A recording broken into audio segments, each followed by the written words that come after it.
Hi, welcome to this video about FreeCAD. FreeCAD is a 3D software program which allows you to make 3D designs for the 3D printer, or because you just like to make a 3D design, of course.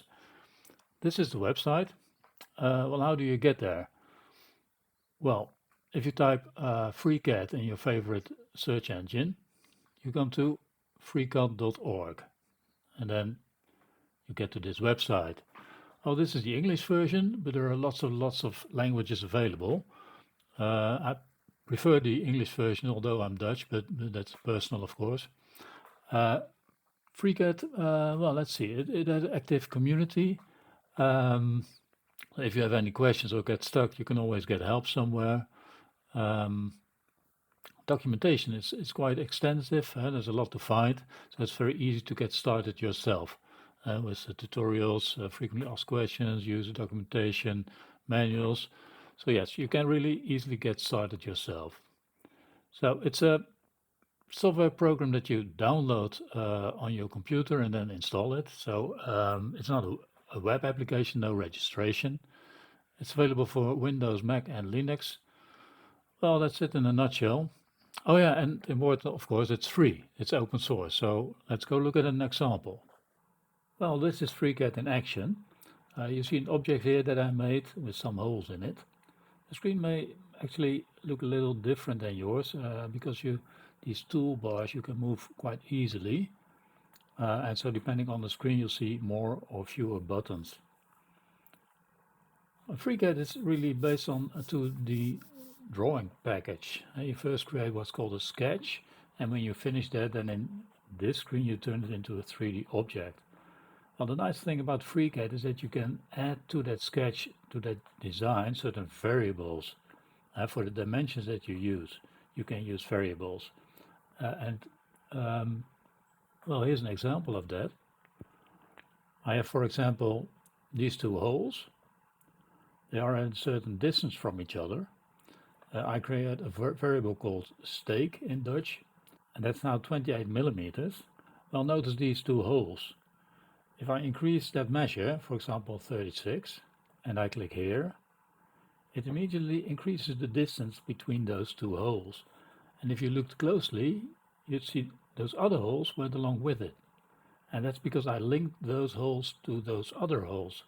So you can actually tie that whole 2D design together with variables. So in that way it becomes very interactive. Well, if we're looking to the sketch, it looks like this. Well, it looks quite overwhelming with all those measurements. Once I knew all the holes were in the right place and didn't put much effort into making a nice drawing of it, it can be done. You can move those sizes around very easily.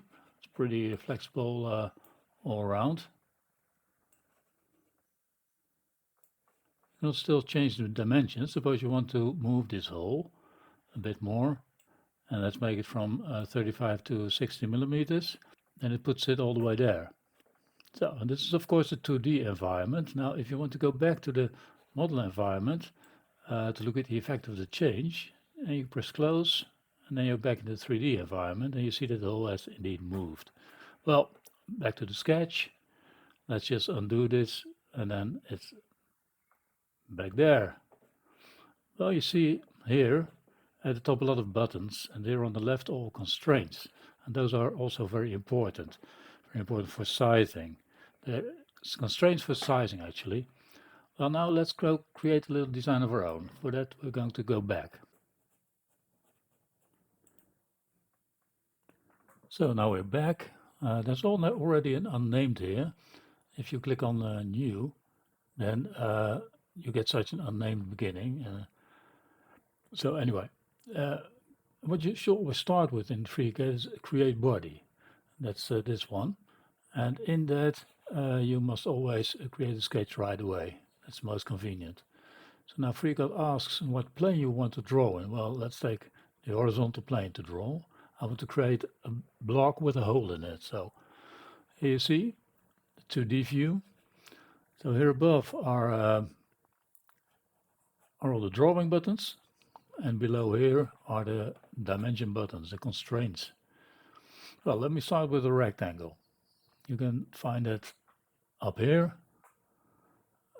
This is the origin, which I click, and I don't need specified dimensions directly yet. I'll do that later. Just make a rectangle. I want to make a hole in it, so I also need to draw a circle as well.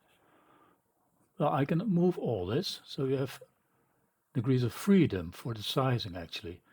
That's also what it says here, 5 degrees of freedom. And to completely define the drawing, you actually must have 0 degrees of freedom. So you have to get this back to 0. So how do you do that? Well, of course you have to specify the dimensions. So what's this dimension going to be? Well, let's set that to 40. Then you select the line. And for a vertical distance, you select this. A window appears, and let's make that, what did I say? Well, let's make it 50. This is a horizontal distance. That's this button. Let's set it to 60. And then you have this part defined. That means I can't move this point anymore, and the number of degrees of freedom has been reduced to 3. Okay, I've now defined something, so that's going well. This circle I can change in size, and I can move the center point. Now why 3 degrees of freedom? Well, you have 2 of the X and Y position of the center and 1 of the diameter. So if I want to capture the center point, let me do it exactly in the middle, for instance. Then I take the distance from this point to the center point. The horizontal distance of that is 30. And now you can see I can only move the circle vertically, but not horizontally anymore, because that measure is now fixed.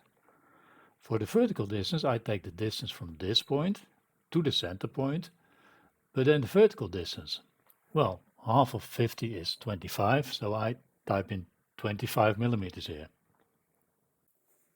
So now the circle is, well, I'll just make a nice technical drawing of this, well, more or less then. And so now the center of the circle is also defined, and I have only 1 degree of freedom left. And which one is that? Well, that's the diameter. How do you capture that? Well, I select the circle. Here in the constraint section you say constraint diameter, and then you enter that diameter, so I type in 20. And now that you're all done, it makes the drawing or the lines of the drawing all black, and you know, okay, now all the sizes are correct.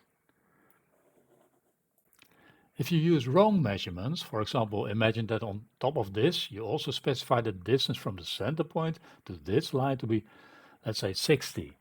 That is not possible, of course, with the other measurements. So then FreeCAD gives an error and you know you have to look at it again. Okay, let's make this into a 3D model. Here you see our drawing in 2D. And with these buttons, you can put a 3D effect on that. The easiest one for now, what we want, is a pad command.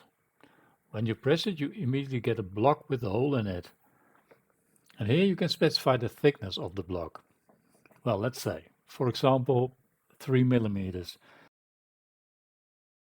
Then you have a very thin plate with a hole in it. Eventually you can also export this back to an STL file for the 3D printer, and then you can immediately print out this image on your 3D printer. Well, this is FreeCAD in a nutshell. I hope to make a video series someday about how all these buttons work and the things you encounter in FreeCAD. Some things are a bit cumbersome and require some getting used to. Well, sometimes they've come up with a solution for something that's not so convenient, and well, you really have to get to know the program if you want to become a little familiar with it. For the rest, it's personal preference what you would like to use. But at least now you have an impression of the program. Well, thank you for watching, and I hope to see you soon again.